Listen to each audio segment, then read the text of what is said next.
Hi, I'm Claudia from Lotsaknots. I have in my hand one of the warps from our weaving kit that we sell at lotsaknots.etsy.com.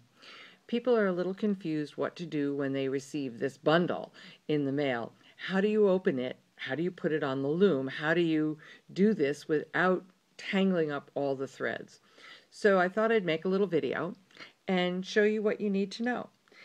Every warp that we wind has one color of thread that is holding the warp together and that is holding the cross together. And you'll see throughout here, you'll see these ties, these off-white ties all over the place. All right, so they contrast with the colors in the warp. This is a multicolored warp that I just wound. So you will notice, however, that there is one tie, and in this case it's sort of a brownish orange right here at the top that is a different color. That's the only tie that you're going to take off before you thread your loom. So what you do, it's tied just like a shoelace. You're going to go ahead and grab the single end, which is right here, and you're going to untie that. And you're going to untie this thread and remove it. You don't need that anymore. At the front of your warp is a tie. You're going to leave that on for now.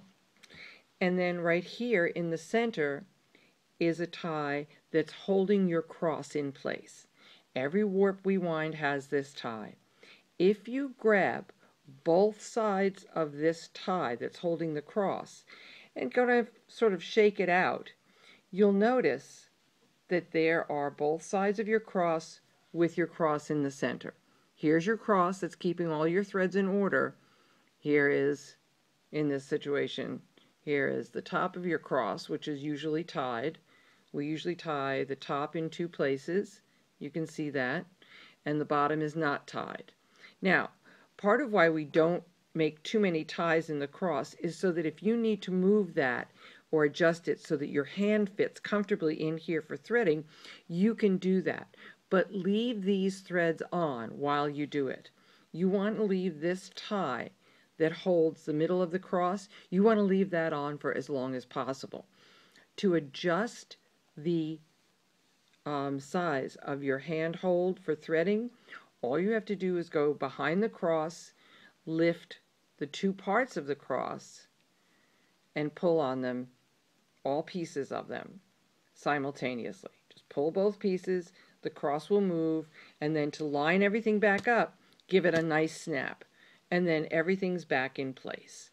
So when you go to thread the heddle on your rigid heddle loom, you're going to start from here at the top of the cross. How do you find the top of the cross? Well, it's got a tie on it. Here is the tie at the top of the cross right there. And here's the tie in back of the cross that's on the top. So you want those on the top, and you're going to start winding. You're going to start threading rather from the top here. And your first thread, when you take this tie off, holding the top of the cross, your first thread will be right there, ready and waiting for you to thread it into the heddle or into the loom. Now, if you're going to be threading the loom from front to back using this pre-wound warp, you're going to cut these threads. And you can do the same if you're threading a rigid heddle loom. You're going to cut them, and then you're going to put them on your hand in a comfortable position.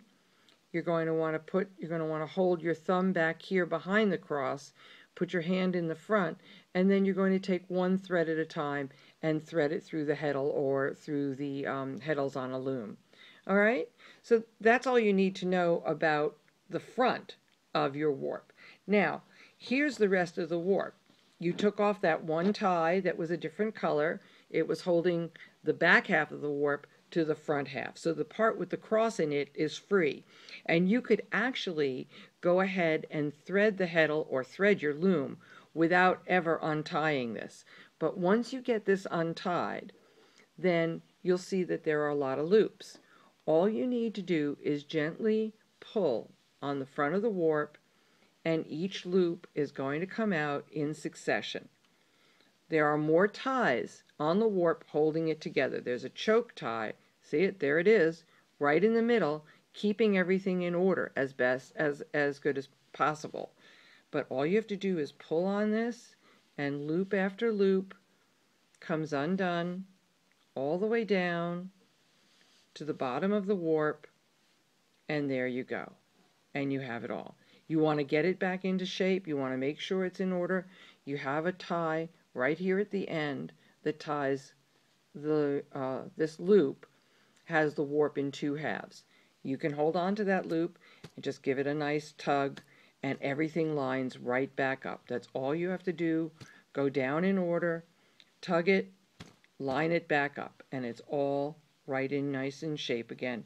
You can hold on to where this choke tie is, give it a good snap, everything's back in shape. Everything is in order. All the colors are fallen into place. Same thing with the front. Just go through the whole warp and snap it, and everything falls into place. That's all you have to do. This is nice, strong cotton. It's a really fine mercerized cotton, so it takes well to the snapping, and it pulls all your threads into place by snapping it. See, that's all you have to do. And come back to your cross, and that's where you're going to thread your loom from, is right here, from the top of your cross. I hope you found this helpful. If you need to get in touch with us, if you have any questions whatsoever, please contact us at lotsaknots@msn.com. It's LOTSAKNOTS@msn.com. And if you need help pulling the warp apart, we're happy to help you do that. Just remember that your cross, this cross tie, is your most important tie. It divides your cross into all 4 parts. Here's your cross threads. That's what keeps your threads in order. Happy weaving! Bye.